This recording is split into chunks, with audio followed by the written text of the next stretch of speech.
इलियास मेमन साहब की तरफ जाऊंगा। इलियास मेमन साहब, मिजाज बखैर हैं सर? सर आपने सुन लिया सिंध हुकूमत की का वर्जन आपके पास आ गया। चीफ जस्टिस ऑफ पाकिस्तान ने जो कहा, मेरा ऐसा ख्याल था कि बहुत सारे पाकिस्तानी इसी एक नुक्ते के हामी हैं। ताहम जब हमने करीम ख्वाजा साहब से बात की तो जो उन्होंने तस्वीर का रुख हमें दिखाया है, आप इस एक रुख को देख करके घबराए तो नहीं है? घबराना आपको टेक्निकली स्पीकिंग चाहिए नहीं। मैं पहले एक छोटा सा वर्जन इस पर दे दूँ। 90 की दहाई में अगर आप यहीं कराची में कारोबार कर रहे थे तो मेरा ख्याल है हर रोज़ घर पे कफन बांध करके सर पे और आप दुकान खोलने के लिए शटर उठाने के लिए जाते थे।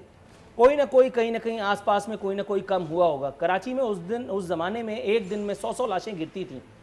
ये उस कौम को डरा रहा है बिल गेट्स कोरोना से कि जहां एक दिन में 100 लाशें भी। मैं आपको बता दूं, मैं शारा फैसल पे ट्रैवल कर रहा था, बेनज़ीर भुट्टो साहबा की वो जो कस्तान कारसाज है उस एक मुकाम पर अटैम्प्ट हुआ था। 24 घंटे के बाद जाए हादसा बिल्कुल क्लीन था, क्लियर था। सर ये कौम इन सब चीज़ों से डरने वाली है। मैं ये नहीं कह रहा कि ट्रक के आगे बम बांध के और आप कूद जाएं, लेकिन ये सारी जो चीज़ें हैं वो हमें मुझे आपको ज़िंदा रखने से रोक सकती हैं।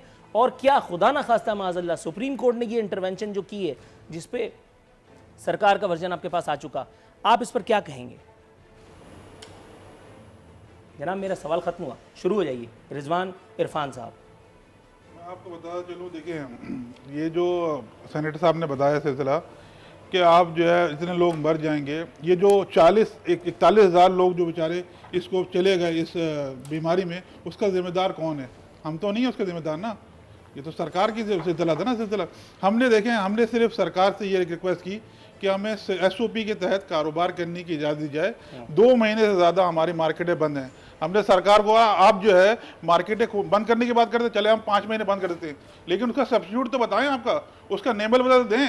आप दुनिया की बात करते हैं, दुनिया में जो है वहाँ अमेरिका में आदमी को जो है $2,000 दे दिए गए और वो महीने तक जो है उसको खर्च कर रहा है। आपने क्या दिया आवाम को? कुछ भी नहीं दिया। नहीं, वो 2.5 लाख रुपए, 2.5 लाख राशन तो बांटा है ना, 2.5 लाख, 2.5-3 करोड़ की आबादी में, बल्कि 4-5 करोड़ की आबादी में 2.5 लाख लोगों को राशन तो मिला है। राशन तो जो है हमें पता नहीं बांटा होगा, लेकिन हमने जो राशन अपने मदद आपके तहत जो है अपने लोगों को बांटा, इसमें कोई सरकार ने हमारी मदद नहीं की, चाहे वो फेडरल गवर्नमेंट हो चाहे सूबाई गवर्नमेंट हो, सब हमने अपनी मदद आपके तहत किया। ये तो सरकार का काम था ना, ये सरकार देती। हमने सिर्फ कहा कि आप हमें कुछ नहीं देना चाहते तो हमें कारोबार तो करने दें। कब तक क्या हम ये जो है ये किसी तरह करते रहेंगे? हमारी मार्केटें बंद, लोगों को जो है तनख्वाहें नहीं दे सके, लोगों के बच्चों की फीस नहीं दे सके, लोग किराया नहीं देते। आपने कुछ नहीं दिया, सिर्फ आप कहते हैं लॉकडाउन लॉकडाउन। ये कब तक चलेगा लॉकडाउन? ये तो पता चल जाए हमको। लेकिन वो सिर्फ कहते थे कि जो है लोग मर जाएंगे। वो कहते हैं, एक मिनिस्टर साहब ने बोला कि लोग जो है वो बीमारी से मरे नहीं, लेकिन वो जो है अब जो है गुर्बत से नहीं मरेंगे या भूख से नहीं मरेगा।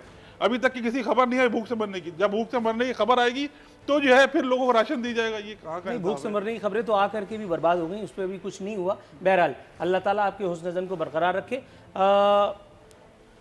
शौकत बसरा साहब, सर ये मुझे बताइएगा, मामलात कुछ यूं हैं कि सिंध हाई कोर्ट ने रेबीज की वैक्सीनेशन कराई, तब जाकर के सिंध के एक बच्चे को वैक्सीनेशन नसीब हुई। सर ये काम सिंध हाई कोर्ट का था। आज शॉपिंग मॉल्स बंद करने के बारे में या खोलने के बारे में वो जो रिलीफ दिया गया वो अदालत उज़्मा ने दिया। अब सुप्रीम कोर्ट का काम ये रह गया है कि वो गवर्नेंस के मामलात में रहनुमाई फराम करेगी। तो फिर हम ये क्यों कहते हैं कि फिर इदारों में मुदाखलत की जा रही है और फिर अपने अपने पैरामीटर्स में रह करके लोग काम करें? ये एक रिलीफ का बायस है या खुदा न खास्ता, अल्लाह माफ़ करे माज़अल्लाह, जो रुख हमें तस्वीर का सेनेटर करीम ख्वाजा साहब ने अपनी जमात पाकिस्तान पीपल्स पार्टी के बिहाफ पे दिखाया है? क्या कहेंगे? नूरुल आरिफीन, पहले तो मेरी अल्लाह से दुआ है कि अल्लाह ताला पूरी दुनिया को, पाकिस्तान को इस कोरोना वायरस से महफूज रखे। जहाँ तक आपने ये क्वेश्चन किया है कि आज सुप्रीम कोर्ट ने ऑर्डर दिया और फिर मैं डॉक्टर साहब की बातें भी सुन रहा था। अच्छा, मुझे तो ये समझ नहीं आती कि क्या सिंध जो है ये पाकिस्तान का हिस्सा नहीं है? यहाँ पे पीपल्स पार्टी की हुकूमत नहीं है? भाई आप लोगों ने तो मीटिंग में हमारे साथ बैठ के फैसले करते थे, वहाँ पे कोई बात नहीं होती थी। जैसे ही आप पहुँचते थे सिंध के अंदर, वहाँ टार्जन बन जाते थे, मीठा मीठा हप और कड़वा कड़वा थू। इनसे सिर्फ इतना पूछ लें, आपने लॉकडाउन किया डॉक्टर साहब, क्या हुआ उस लॉकडाउन का? क्या वहाँ पे इन्फेक्शन नहीं आई? क्या वहाँ लोग नहीं मरे हैं? क्या आज भी वहाँ पे लोग, क्या पॉलिसी है आपकी? एक तरफ आप कह रहे हैं जी हम SOP के साथ खोल रहे हैं, दूसरी यानी कि आप लोग, मुझे नहीं पता आपका एजेंडा क्या है, आपकी सोच क्या है।